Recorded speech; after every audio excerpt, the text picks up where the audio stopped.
Okay, this is Mike Evans again, and this is the second segment in making molds, and this is a bit more advanced. This project is from my company called Alchemy Works, and what we're doing here is we're going to mold a science fiction figure. This section here is for our new science fiction model kit called the Bat Rat from Angry Red Planet. And then this section over here is for a new dinosaur figurine we're going to mold.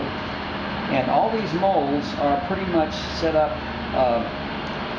in J-mold form. Now, J-molds are extremely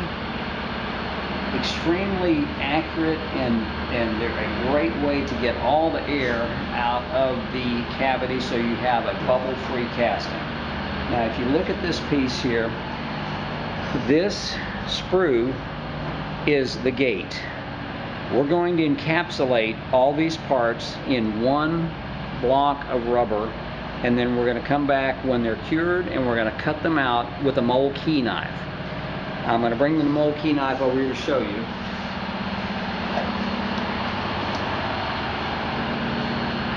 This is a mold maker's best tool right here. This mold key knife cuts a channel or a lock in a solid block of rubber, so you have a good lock or key and the mold will not slip. So once this is encapsulated, we're going to put some wooden walls around this. We're going to cut this out starting in this section here, and you can see the blue line that I've indicated in which direction I need to cut. We're going to cut downward like this and around and back this way, and this curvature in this blade will put our key in the mold. Now, when we complete this sprue right here, or gate is really more proper term, will allow a funnel, a small funnel, to be put right in this point, and this mold will be inverted and it'll be poured from this direction, and the resin, will flow in here like this, and then the air is being pushed out this direction in this J mold and out these two little holes that these two brass wires make. Those are the vents. That's where the air escapes. So this is going to be an encapsulated mold that will be cut out with a mold key knife. And here's another example over here. This is a bit more complicated.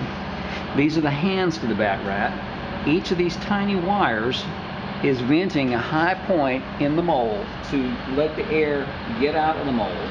Again, you see the gate, you see the J form where the resin flows down and up into the part, and the air is evacuated out these little vents that are made by the brass wire. The brass wires will be cut out with an X-Acto blade, a standard X-Acto blade, after using the mold key knife to get our general shape of a cut, and then make the keys or the locks for the mold. Again, these will be encapsulated as well.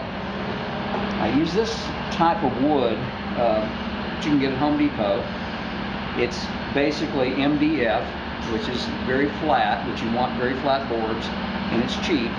So we're going to take something like this, and we're going to silicone it with GE clear silicone. Just like this. We're going to glue the boards down to the board that the parts are set up on with something like this, and just make walls right around the parts, something like this, around each of the parts. Of course, you'll need a little bit taller board for that, but you get the general idea. And once we make the walls, we'll let the silicone dry for about a day, and then we're ready to pour the rubber directly into this. And our next part will be showing you how we pour the rubber.